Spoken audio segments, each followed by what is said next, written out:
Gold trusted gold buyers. మీరు తాకట్టు పెట్టిన బంగారాన్ని విడిపించి ఈ రోజు ఉన్న మార్కెట్ ధరకు కొనబడను. కాదంబరి కిరణ్ జీవితంలో హీరో నాగార్జున హీరోనా విలనా? నాగార్జున ఎప్పుడు హీరోనే, విలన్ ఎందుకు అవుతాడు? మీ జీవితంలో నాగార్జున ఏమంటుంది అతను? నేను ఒక కథ చెప్పాను, అతను కొంచెం కరెక్షన్ చెప్తా అన్నాడు. బావా బాగా తవ్వినట్టున్నావు. బావా ఎలవబుల్ మ్యాన్ ఓన్లీ నాగార్జున, అది టైటిల్. అప్పుడు కథ చెప్పడానికి కొన్నాళ్ళు తిరిగాం. తర్వాత వాళ్ళ ఇంట్లో కథ చెప్పింది ముగ్గురు డైరెక్టర్లే ఆ రోజుకి. నేను అనుకోవటం నాకు విన్నది రాము గారు, అదే రాము రాఘవేంద్ర గారు, నేనే అని.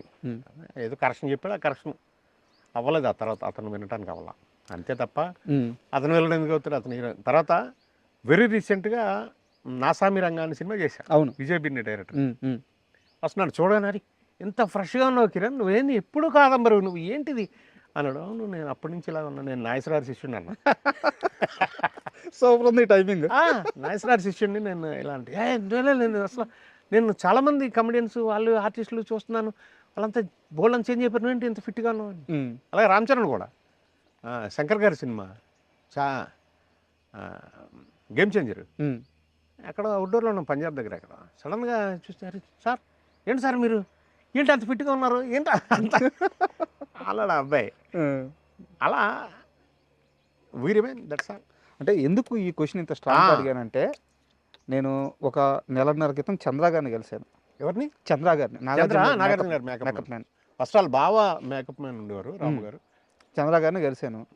చంద్ర గారు మీ గురించి నాకు చెప్పింది ఏంటంటే, మీరు నాగార్జున గారిని కలవడానికి సెట్లో చెట్ల కింద, పొట్ల కింద, గోడల మీద గంటల గంటలు ఎన్ని సంవత్సరాలు ఎదురు చూశారు, ఎంత కష్టపడ్డారు, ఎంత ఓపిక్గా అలాగే నిలబడి ఉండేవాళ్ళు నాకు తెలుసు. అయినా కానీ మీరు అనుకున్న పని జరగలేదు, అది జరగదు అన్న క్లారిటీ కూడా మీకు ఈ రోజుకి రాలేదు. సో నేను అందుకని ఆ క్వశ్చన్. గోపి అనో పిల్లడు ఉండేవాడు, వాడు యాక్సిడెంట్లో చచ్చిపోయాడు. నాగార్జున గారికి పర్సనల్ బాయ్లా ఉండేవాడు. ఈ చంద్రేమో రాము గారు బామ్మరిదేదో. రాము గారు మెయిన్ మేకప్ మ్యాన్ ఉండేవారు, మాకు తెలుసు మా చిన్నప్పుడు.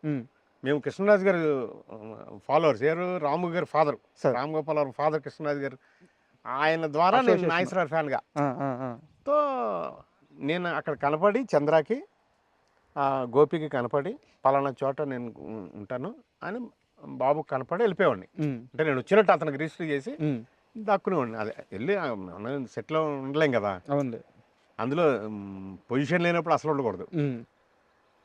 ఎక్కడ ఉంటే పాపం అతను కాదు, అరే కాదంబరి వచ్చారు ఎక్కడ ఉన్నాడు చూడండి అన్నప్పుడు గోపి చంద్రకి చెప్తే చంద్ర పంపించేవాడు నా దగ్గరికి. ఈ లోపల నాకు అక్కడ కాఫీ రావటం, ఏదైనా టైం పాస్. అలా చాలా కాలం ఉన్న తర్వాత చెప్పాను చివరి కథ నాగార్జునకి చెప్పాను. ఆయన విన్నాడు. కొంత ఏదో ఒక 2 సీన్లు ఏదో 3 సీన్లు ఏదో కరెక్షన్ చెప్పాడు, అంతే. అదంతా గతం.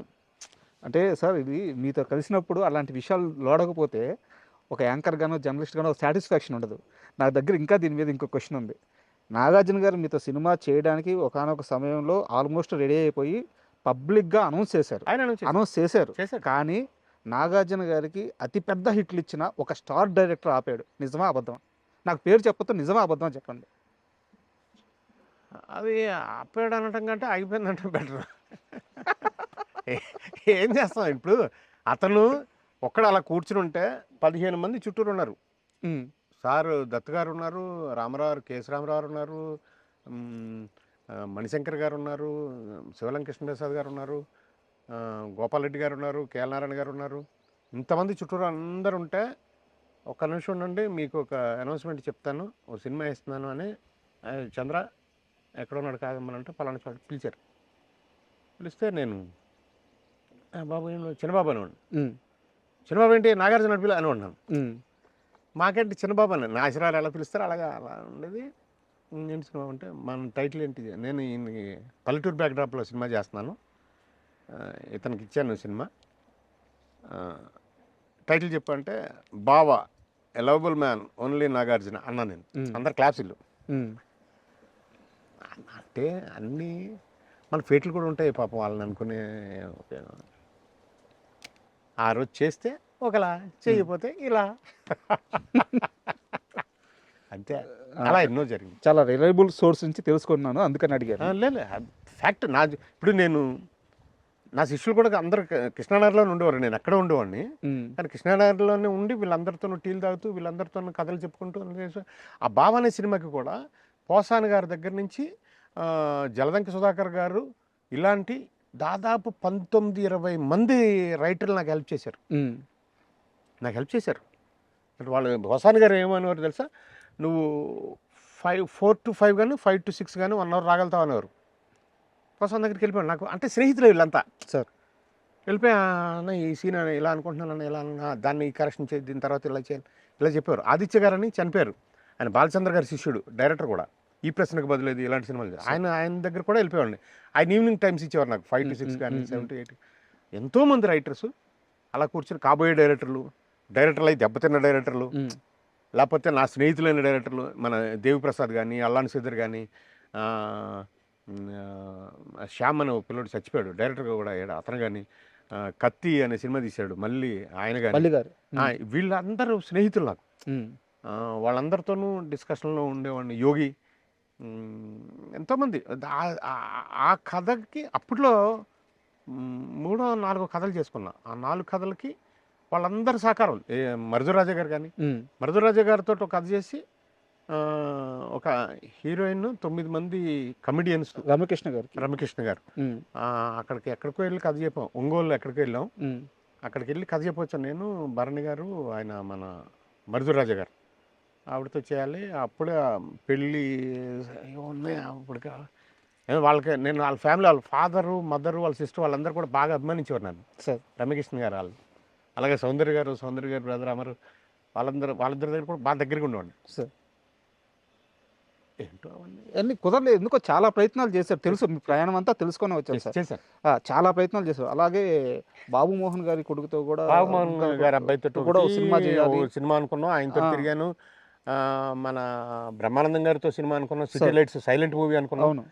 ఎందుకంటే నేను సైలెంట్ది ఒకటి పూరి స్క్రిప్ట్ చేశాడు, ఇద్దరు స్క్రిప్ట్ చేసాం. మాటలు అతను, అదే స్క్రీన్ ప్లే అతను చేశాడు, నేను డైరెక్ట్ చేశా. ఒకటి బడి తాతాజీ అని చనిపోయాడు ఒక ఆర్టిస్ట్, అతనితోటి సైలెంట్ 45 minutes టెలిఫిల్మ్ చేసాం. చాలా పెద్ద పేరు అప్పుడు అది. ఆ ఉదయం అని ఒక వ్యక్తి చనిపోతాడు అనమాట, కోమలోకి వెళ్ళిపోయి 70 సంవత్సరాల తర్వాత లేస్తాడు. ఓకే, లేచిన తర్వాత ఎలా ఉంటుంది అప్పుడు పరిస్థితి అండి, అది బాగా. అంటే ఇక్కడ ఏదో శ్మశానం ఉండేది కదండి, ఇప్పుడు లేదండి, అంత డెడ్ బాడీలు అంతా కూడా అలా కాల్చేది, బూడిద పంపిస్తుంటారు. అలా అని అప్పుడే పోస్ట్లో ఒక బూడిద రావటం, వీడి తమ్ముడు ఎక్కడ అమెరికాలో చచ్చిపోయాడు అంటాం.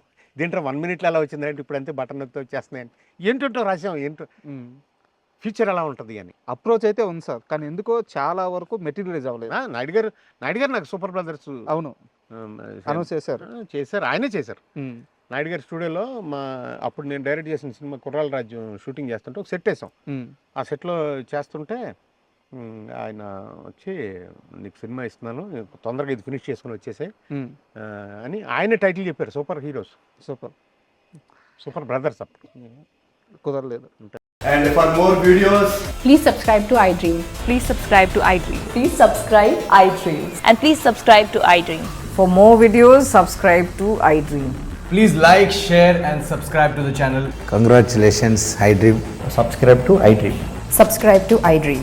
So subscribe to iDream Media. iDream team andarki huge congratulations. Please subscribe iDream Media. Please subscribe to iDream. Subscribe iDream. Please subscribe to iDream. iDream అంటే నా కళల ఛానల్ను సబ్స్క్రైబ్ చేసుకున్న నోరు తిరుగుతలేదు, మీరైతే గంట గుర్తు కొట్టండి. For more such videos, please subscribe to iDream.